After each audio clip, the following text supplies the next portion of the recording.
calibration equipment is that the units are different in America. And the directions on the Alka-Seltzer tablet call for the two tablets to be in 4 ounces of water. 4 ounces in the American system is 1/2 of a cup. And what's kind of cool is that on this one, and I bet you yours too, on the other side, there is liters, 1/4 of a liter, 250 milliliters, and 2.5 deciliters, which is common units in other parts of the world. So you can use this piece of equipment to find that that 30 milliliters is about 1 ounce. That'll work as a conversion for you to be able to work in milliliters instead. And so this is just one of the Alka-Seltzer tablets, and 1 tablet could be used. Oh, it does often break into 3. You could do parts of tablets. You could crush tablets. And when we drop that in, we can see what happens. I can drop into, I also have the ability here to use a timer to measure the amount of time that it is going to be reacting. So that could be a device that I could use and go until it completely stops. I'm going to just let that keep running, and we will check back in.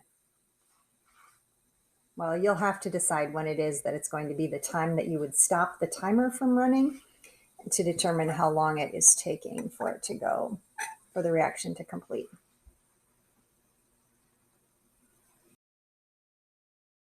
This is the planning page.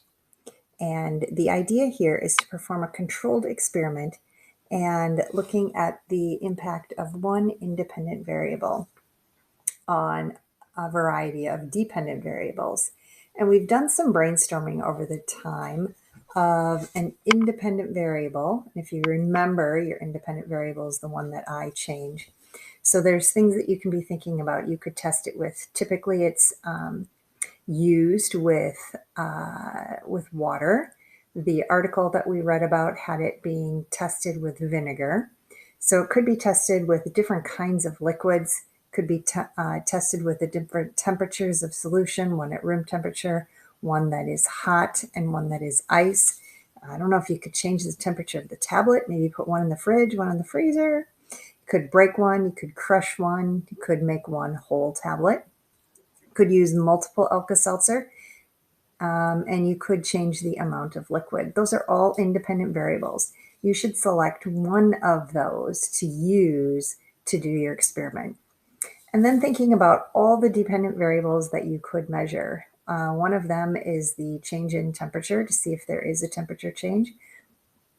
Another one option is to look at the amount of time that passes, and you'll have to decide what counts as the beginning of the experiment and what counts as the end of the experiment, because I noticed that mine kept bubbling for quite a while after the time of which maybe even 20 minutes later, there were still bubbles that were forming. So you'll have to pick some sort of a time to stop at. And I'm not sure if at home you'll be able to test the pH at all. I suppose if you really wanted to get creative, there is a way to soak some red cabbage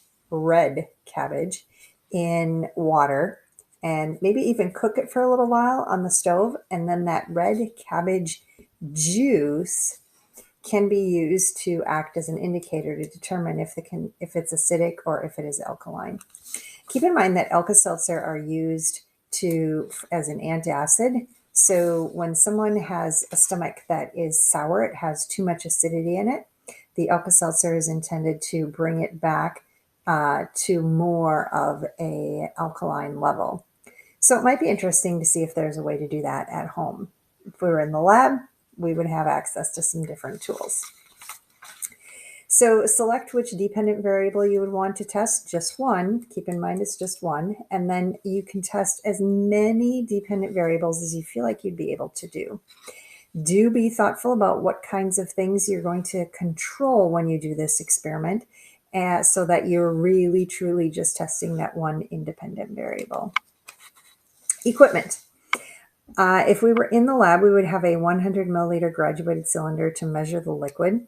One in our homes, though, 1 ounce is equal to 30 milliliters, 29.6 milliliters.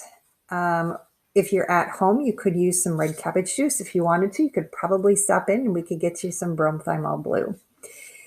Be thoughtful about what kind or size of reaction vessel to use. I would recommend some sort of a cup. Like a small drinking cup works really nicely, and you may have multiple of those that are exactly the same size. So you could do multiple at the same time. If we were in the lab, we'd have access to an electronic balance. You're welcome to use an electronic balance if you happen to have one at your house. We would have one at our house that we'd be able to use because that's how I make candy. And be thoughtful, how could you use a thermometer? You may have a thermometer at your home. I don't really have any that would be good measurement tools for getting a good temperature change.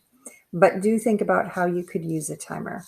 There'll be space on your lab sheet then to create a data table in order to collect your data as you're planning it out. The next page that you will get is the place where your report will go. So you can create a title for it. You can put your name on the top and you can put your hour on there.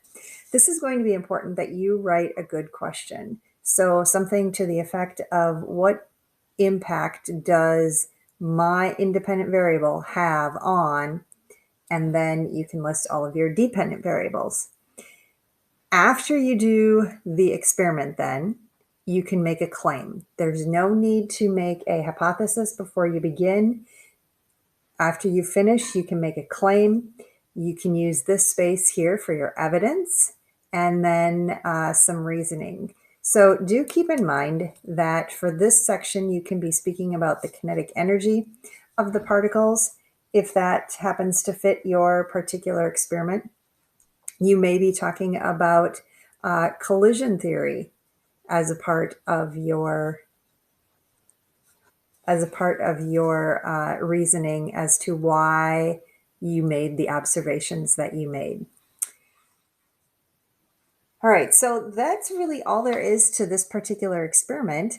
Is we're really trying to use some tools, and in our goals here right now, we're looking at kinetic theory, kinetic energy, and collision theory as a part of our experiment. I do so look forward to seeing, oh, don't forget, do take pictures of your experiment so that we can see what it looks like. Also bring in some sort of a little, some sort of a mascot or some little person who can hang out, or maybe it's a button that you've got laying around who can watch and observe your reaction. You know, your at-home lab partners can be completely different than your at-school lab partners. I do look forward to hearing about how this experiment goes.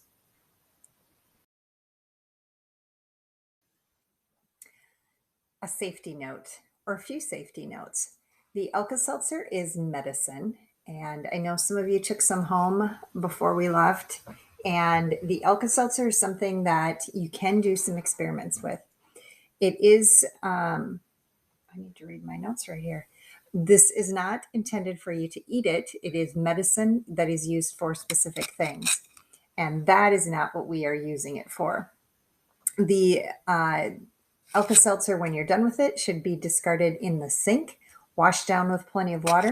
You do want to make sure you wash your hands, mostly for safety reasons, but then also while you're washing your hands, do clean up the entire space that you used and make sure you leave the kitchen or bathroom space that you're working better than what you found it in.